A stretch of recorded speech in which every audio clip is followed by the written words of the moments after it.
Hello दोस्तों, मैं study knowledge channel में आपका स्वागत करता हूं। वीडियो शुरू करने से पहले आपसे एक रिक्वेस्ट है कि वीडियो को अंत तक देखें। इससे पहले वाले वीडियो में मैंने आपको धातुओं की क्रियाशीलता या रिएक्टिविटी ऑफ मेटल के बारे में विस्तार से समझाया है तथा आज हम उससे संबंधित प्रश्न करेंगे। आपको यह पता चलेगा कि इससे पहले हमने जो भी थ्योरी पढ़ी है वह कितनी आवश्यक है, कितनी इम्पोर्टेंट है। इसमें मैंने प्रीवियस ईयर के क्वेश्चन जो कि RRB, NTPC, railway group D में आए हुए हैं वह शामिल किए हैं और जो संभावित प्रश्न हैं जो आगे इस सीरीज से बन सकते हैं वो भी मैंने शामिल किए हैं। कुछ एडवांस प्रश्न भी हैं। देखिए, कुछ जो नए प्रश्न आ सकते हैं उन्हें करना बहुत ही इम्पोर्टेंट है, क्योंकि हमेशा प्रश्न में जो भी प्रीवियस ईयर के पेपर होते हैं उसमें हमें कुछ ना कुछ नए प्रश्न देखने के को अवश्य मिलते हैं और उसके आने के बाद उन प्रश्नों में पीएचडी करने से कोई मतलब नहीं रहता। इसलिए हमें हमेशा एक लेवल अप या एडवांस पढ़कर ही चलना है। तो चलिए हम शुरू करते हैं। सबसे पहले पहला प्रश्न, निम्नलिखित में से कौन सी धातु सर्वाधिक क्रियाशील है? जो हमने सारणी पढ़ी है उसमें सबसे ऊपर पोटेशियम है, लेकिन मैंने बताया था कि सर्वाधिक क्रियाशील धातु सीजियम होती है, उसके बाद फ्रांसियम होती है, फिर पोटेशियम का नाम आता है। इसलिए आपको क्वेश्चन को ध्यान से पढ़ना है कि ऑप्शन क्या दिए हैं। इस श्रेणी से संबंधित जितने भी प्रश्न बनेंगे उनके आंसर उन दिए हुए ऑप्शन पर ही डिपेंड करेंगे कि ऑप्शन क्या दिए हों। तो इस प्रश्न का सही आंसर हो जाएगा सीजियम। दूसरा प्रश्न, निम्न में से कौन सी धातु सबसे कम क्रियाशील है? आपके ऑप्शन है सोडियम, रेडियम, कैल्शियम या बेरियम। तो मैंने आपको एक एडवांस सारणी भी बताई थी कि कभी प्रश्न कुछ हटके भी आ सकते हैं। तो इसके हिसाब से सबसे ऊपर सोडियम है, बेरियम सोडियम से नीचे है, ये देखिए, और बेरियम से नीचे रेडियम है, तो और उससे नीचे कैल्शियम है। और हमसे पूछा गया है कि सर्वाधिक क्रियाशील तत्व कौन सा है। तो इस सारणी के हिसाब से सर्वाधिक क्रियाशील तत्व होगा सोडियम। इस सारणी को आपको याद करने की आवश्यकता नहीं है। यदि एक बार, दो बार, तीन बार, चार बार आप इसका सीक्वेंस पढ़ेंगे और आप इसके आधे से ज्यादा तत्व तो आप पहले ही याद कर चुके हैं ट्रिक के माध्यम से, या जो एनसीईआरटी की बुक में दिए हैं।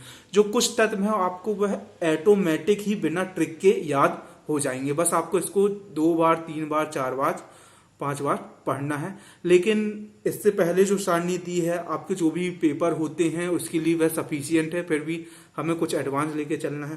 तो इस सारणी के हिसाब से इस क्वेश्चन का आंसर हो जाएगा सोडियम।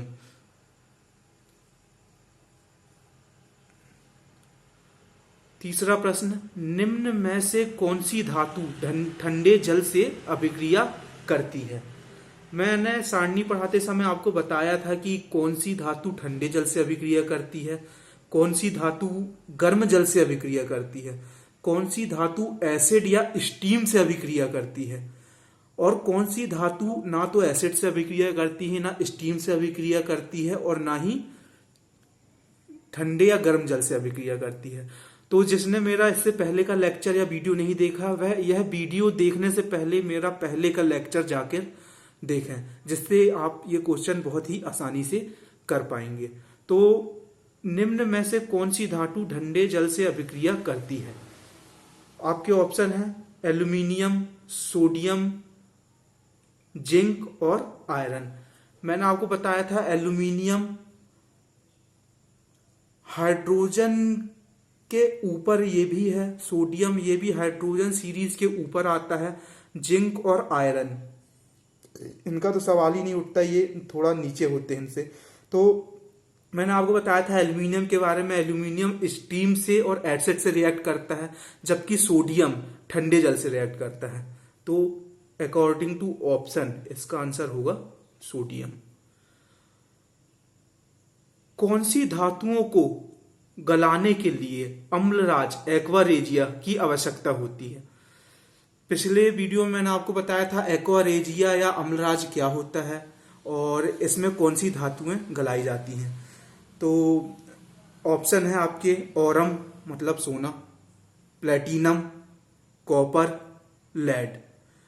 आपके ऑप्शन है ए तथा बी सही है, एल्यूमिनियम तथा प्लेटिनम सही है, ए बी तथा सी सही है, एल्यूमिनियम, प्लेटिनम, कॉपर तीनों को गलाने के लिए अम्लराज की आवश्यकता होती है, या सभी सही है।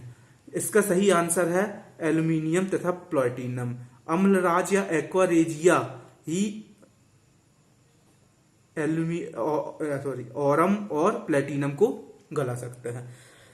आपका इस नेक्स्ट क्वेश्चन है, ये मैंने आपको जब डेफिनेशन पढ़ाया था तो मैंने बताया था कि आपकी डेफिनेशन कितनी इंपॉर्टेंट है, और उससे जब डेफिनेशन से प्रश्न बनता है तो बहुत ही कम लोग कर पाते हैं। तो मैंने आपको बताया था कि धातुओं की अभिक्रियाशीलता श्रेणी होती क्या है और वह किस लिए है, उसमें हाइड्रोजन क्यों शामिल किया गया है, ये सारी चीजें मैंने आपको पिछले वीडियो में बताया था। जो पिछला वीडियो देखा होगा उसके लिए बहुत ही आसान और इजी क्वेश्चन है। तो धातुओं की अभिक्रियाशीलता या अभिक्रियता श्रेणी या रिएक्टिविटी ऑफ मेटल सीरीज में हाइड्रोजन से ऊपर की तरफ बढ़ने पर क्रियाशीलता पर क्या प्रभाव पड़ता है। क्रियाशीलता घटती है, क्रियाशीलता बढ़ती है, अपरिवर्तित रहती है, पहले बढ़ती है फिर घटती है।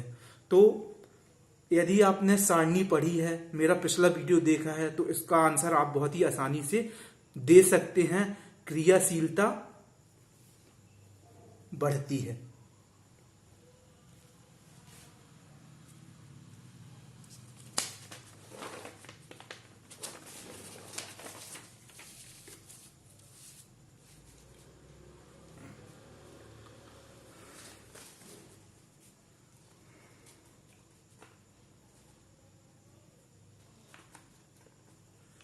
नेक्स्ट क्वेश्चन, रिएक्टिविटी श्रेणी में टॉप टू बॉटम आने पर मानक अपचयन विभव के मान पर क्या प्रभाव पड़ता है। मानक अपचयन विभव के बारे में अभी तक कोई क्वेश्चन नहीं पूछा गया है।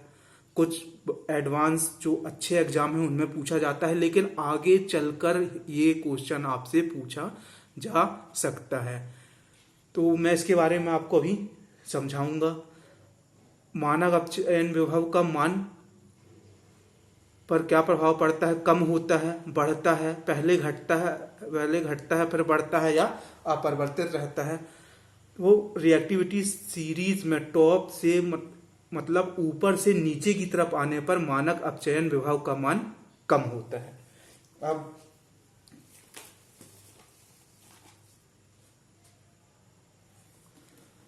नेक्स्ट क्वेश्चन, धातु की अभिक्रिया श्रेणी में हाइड्रोजन से ऊपर की तरफ जाने पर अपचयन विभव का मान पर क्या प्रभाव पड़ता है। घटता है, अपरिवर्तित रहता है, बढ़ता है, पहले घटता है फिर बढ़ता है। हाइड्रोजन से ऊपर की तरफ जाने पर अपचयन विभव का मान बढ़ता है।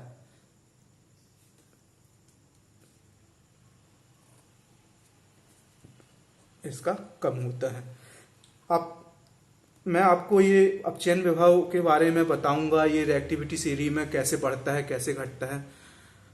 मिश्र धातु दो या दो से अधिक तत्वों का ऐसा समांगी मिश्रण है जिसमें, मैंने मिश्र धातु की आपको परिभाषा बताया था और उस समय मैंने आपको समझाया था कि डेफिनेशन भी बहुत इंपॉर्टेंट होती है।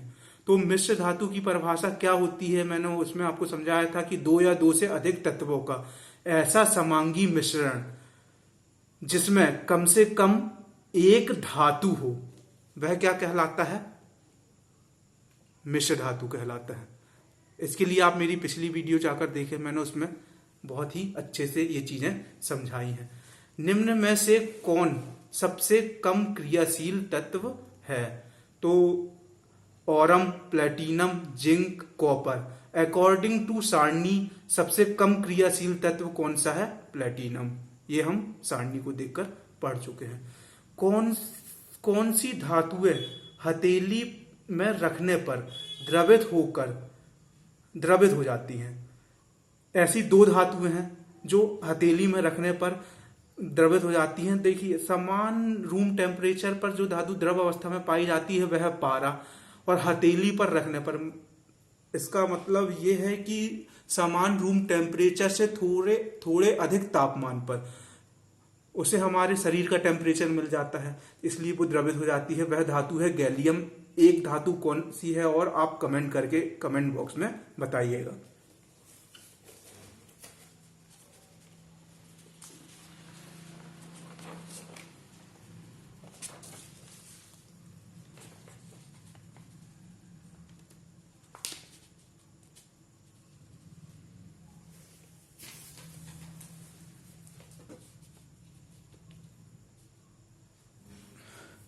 सोडियम को जल में डालने पर वह आग पकड़ लेता है, यह किसके दहन के कारण होता है?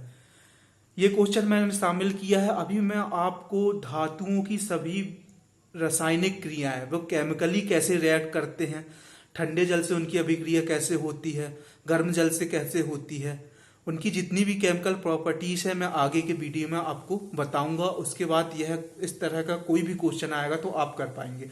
इसमें यह क्वेश्चन शामिल करने का उद्देश्य यही था कि इससे आपको पता चले कि हम आगे क्या पढ़ने वाले हैं, और आपके सारे बेसिक कॉन्सेप्ट मैं क्लियर करूंगा। तो सोडियम को जल में डालने पर वह आग पकड़ लेता है, यह किसके दहन के कारण होता है? सोडियम के दहन के कारण होता है, ताप में वृद्धि के कारण होता है, दहन नहीं होता है, हाइड्रोजन के दहन के कारण होता है।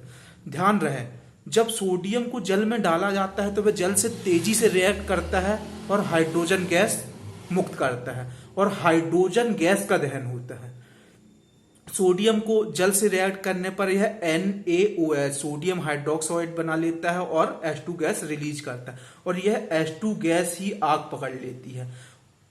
यह अभिक्रिया ऊष्माक्षेपी अभिक्रिया होती है। यह समीकरण बैलेंस नहीं है, मैंने सिर्फ आपको समझाने के लिए लिखा था। समीकरण को कैसे बैलेंस किया जाता है आगे मैं आपको यह बताऊंगा। तो हाइड्रोजन के दहन के कारण सोडियम जल में डालने पर आग पकड़ लेता है। इस क्वेश्चन में आपसे सिली मिस्टेक हो सकती है ना? ताप में वृद्धि के कारण कई लोग आंसर लगा सकते हैं, या सोडियम के दहन के कारण लगा सकते हैं। कई लोग सही भी आंसर लगा सकते हैं, लेकिन ऐसे क्वेश्चन में सिली मिस्टेक होना स्वाभाविक है। आगे हम इस तरह के बहुत सारे क्वेश्चन कवर करेंगे। आपको ध्यान रखना है, सोडियम को जल में डालने पर वह आग पकड़ लेता है हाइड्रोजन गैस के कारण, हाइड्रोजन गैस के रिलीज होने के कारण, ना कि सोडियम जलता है। हाइड्रोजन गैस के जलने के बाद ही सोडियम में आग लगती है। अब हम जानेंगे खनिज और अयस्क में क्या अंतर है, खनिज क्या होता है और अयस्क क्या होता है। खनिज धातुओं के यौगिक खनिज कहलाते हैं, चाहे वह मैन मेड हो या प्राकृति में पाए जाते हों, वह खनिज ही कहलाएंगे। जैसे NaCl, Al2O3, NaOH, NaCl sodium chloride, sodium hydroxide, ये सारे के सारे खनिज हैं। Al2O3 मैं पिछले वीडियो में Al2O3 के बारे में आपको पढ़ा चुका हूं, आप कमेंट करके बताइए कि Al2O3 क्या है। ऐसे खनिज जिनसे धातुएं आसानी से तथा कम कीमत पर प्राप्त की जा सके और या अयस्क कहलाते हैं। अयस्क क्या होते हैं? ऐसे खनिज जिनसे धातुएं आसानी से और कम कीमत पर प्राप्त की जा सके, वह अयस्क कहलाते हैं। हर अयस्क एक खनिज होता है, लेकिन हर खनिज अयस्क हो ऐसा जरूरी नहीं है। तो आज हम इतने ही क्वेश्चन करेंगे। अब मैं आपको अपचयन, विभव और ये अभिक्रिया श्रेणी जो हमने पढ़ी थी, इसमें कैसे मान बढ़ता है कैसे घटता है, इसके बारे में बता दूं जो अभी हमने क्वेश्चन किए हैं। मैंने आपको श्रेणी पढ़ाई थी sodium, potassium, sodium, calcium, magnesium, aluminium, zinc,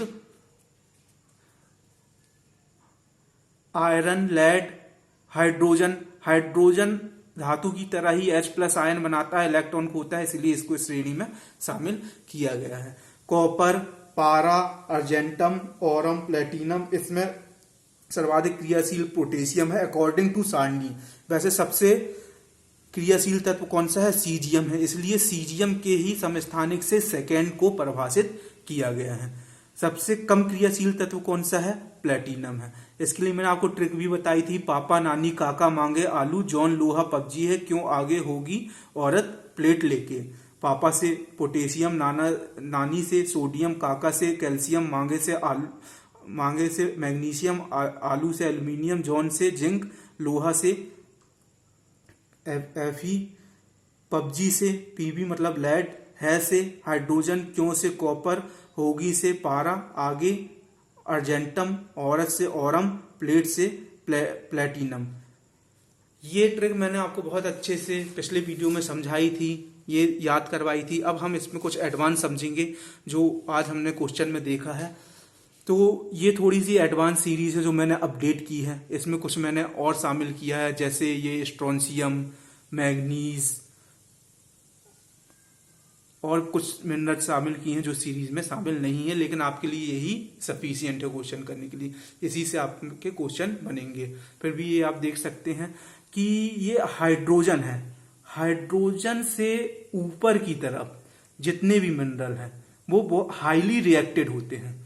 तो हाइड्रोजन से ऊपर की तरफ जाने पर अपचयन विभव का मान बढ़ता है और सीरीज में नीचे की तरफ आने पर अपचयन विभव का मान कम होता है।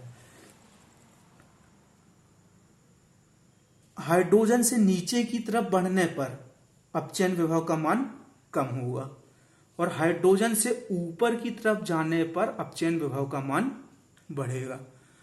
ये साइंस की बाटला की एक बुक है, उसमें ये दिया गया है। ये अभी इससे क्वेश्चन बने तो नहीं है, लेकिन आगे बन सकते हैं, इसलिए मैंने इसको इसमें कवर किया है। तो आपको ये वीडियो कैसा लगा कमेंट करके बताइए। मेरे चैनल को लाइक कीजिए, सब्सक्राइब कीजिए, शेयर कीजिए और आगे बढ़ाइए। आगे भी मैं आपके केमिस्ट्री, फिजिक्स और बायो से रिलेटेड सारे कॉन्सेप्ट धीरे धीरे क्लियर करूंगा। तब तक के लिए थैंक यू।